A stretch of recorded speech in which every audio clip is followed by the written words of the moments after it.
کسی نے حضرت حاتم اسم رحمۃ اللہ تعالی علیہ سے ان کی نماز کے بارے میں پوچھا۔ عرض کی حضرت اپنی نماز کے بارے میں فرمائیں۔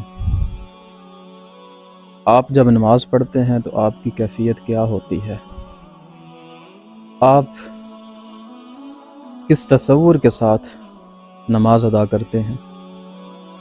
تو حضرت حاتم اسم رحمۃ اللہ علیہ فرمانے لگے کہ جب نماز کا وقت قریب آتا ہے تو میں کامل وضو کرتا ہوں، پھر جس جگہ نماز ادا کرنے کا ارادہ ہوتا ہے وہاں آ کر اتنی دیر بیٹھ جاتا ہوں کہ میرے اعضاء اکٹھے ہو جائیں۔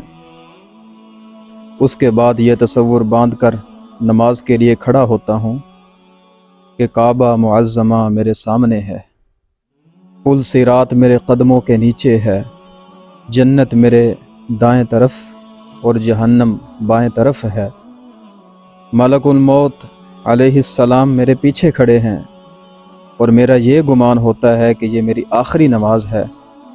پھر میں امید اور خوف کے درمیان قیام کرتا ہوں اور جیسے تکبیر کہنی چاہیے ویسے تکبیر کہتا ہوں اور ٹھہر ٹھہر کر قراءت کرتا ہوں، عاجزی کے ساتھ رکوع کرتا ہوں، ڈرتے ہوئے سجدہ کرتا ہوں، بائیں پنڈلی پر بیٹھ کر اپنے قدم کا پچھلا حصہ بچھا دیتا ہوں اور دایاں قدم انگوٹھے پر کھڑا کر دیتا ہوں، پھر اخلاص کے ساتھ باقی تمام افعال ادا کرتا ہوں۔